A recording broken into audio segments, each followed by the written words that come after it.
In this video, we'll be learning two more canonical forms. They are called the input feed-forward canonical form and the diagonal canonical form. We'll start with the input feed-forward canonical form. And I'll explain this through an example. This example is exactly the same as the example in the previous video. It is a fourth order transfer function given on the top of the slide. The first step we need to do is to divide the highest order term of S by both the numerator and denominator such that we get unity as the first term in the denominator of the transfer function given. Then we can start drawing the signal flow graph in this canonical form.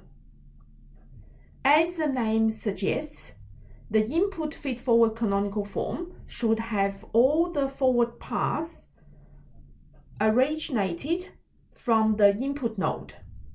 That is the input node of the system. So now you can see we have 4 forward paths, and this is given by the 4 terms on the numerator of the transfer function. And these forward paths, they all originate from the input node US.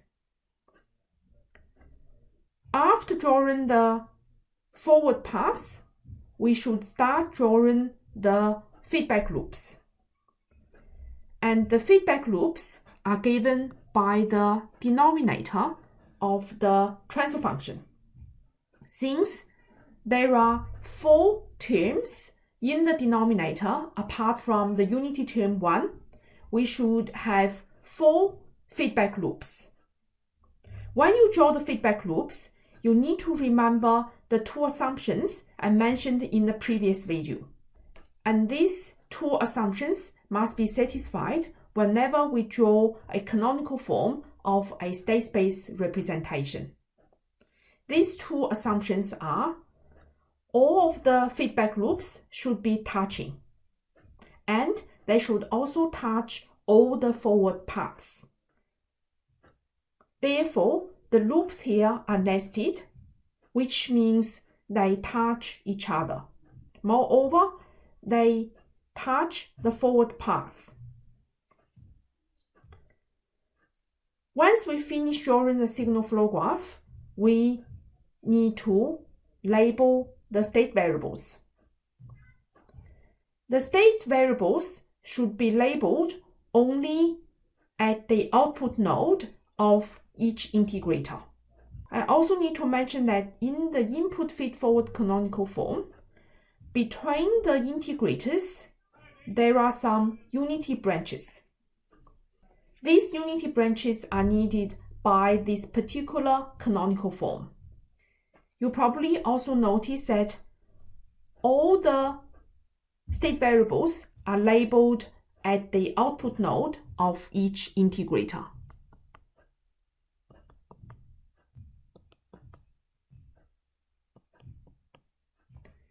And the input node of this integrator should be the corresponding state variable dot. Therefore, if x2 is here,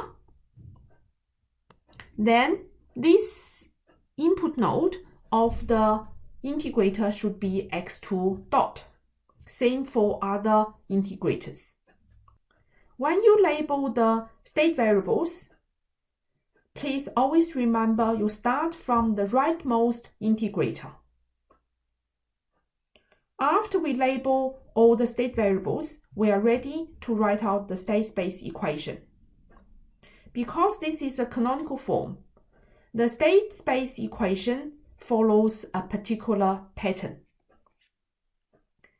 For the input node of the first integrator from right,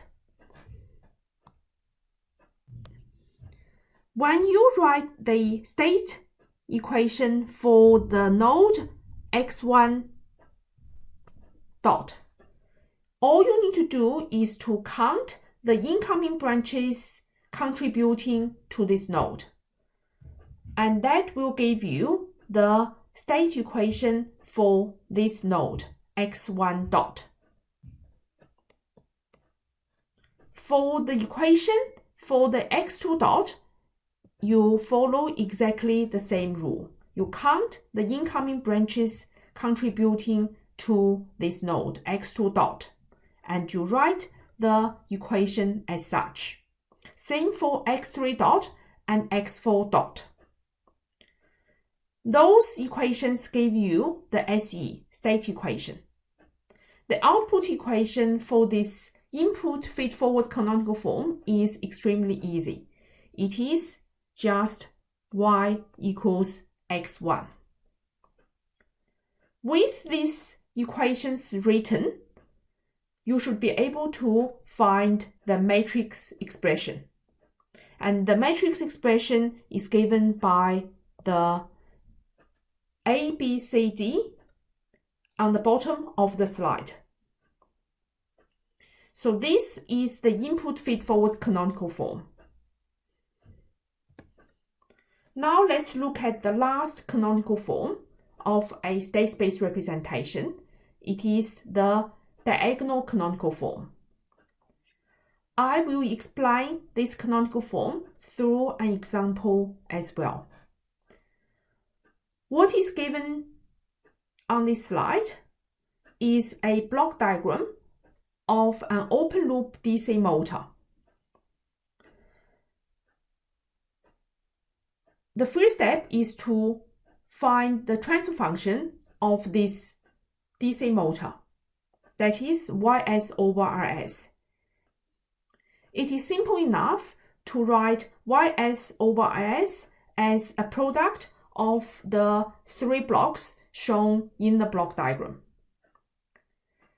To derive a diagonal canonical form, you must factorize the denominator polynomial of your transfer function.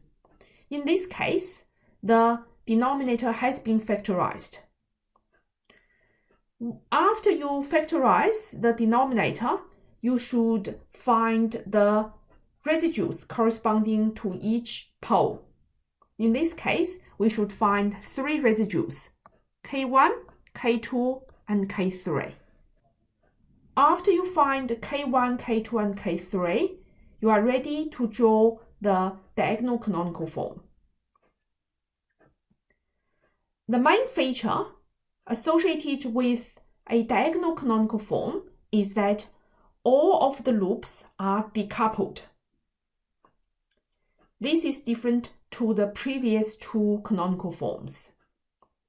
And each loop is associated with a pole of the system. So for this system, we have three poles, and the three poles are -5,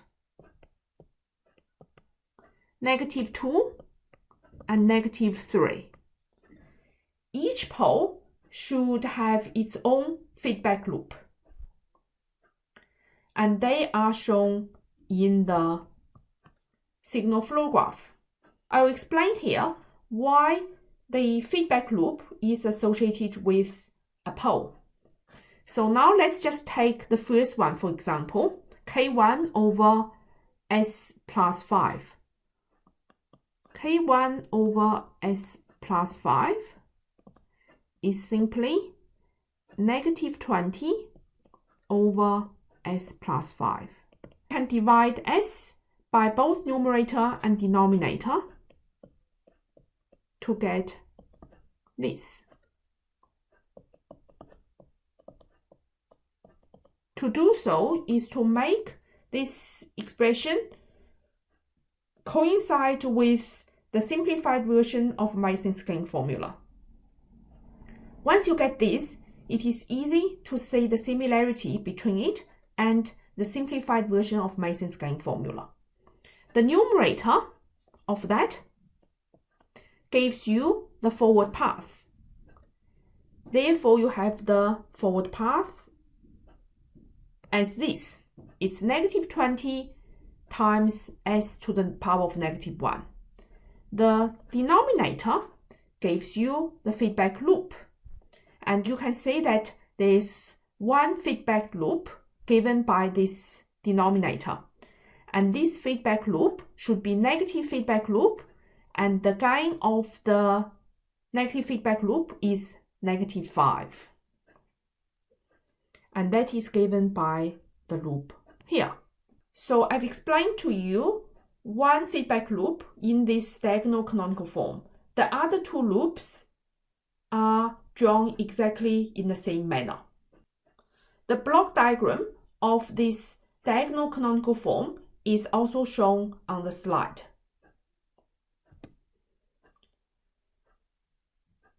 To find the state space equation for this diagonal canonical form, we follow the same procedure.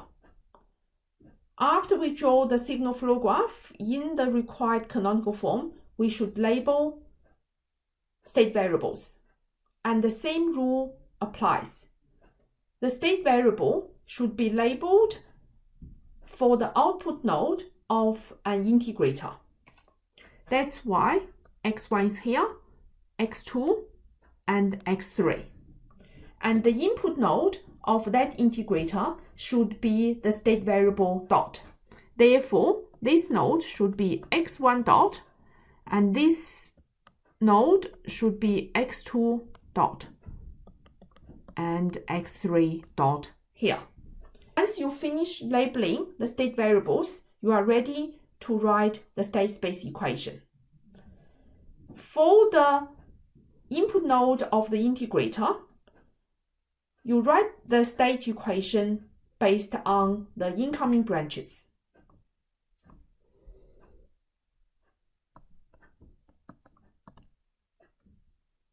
X1 dot is equal to -5 x1 plus RT. X2 dot equals -2 x2 plus RT. X3 dot equals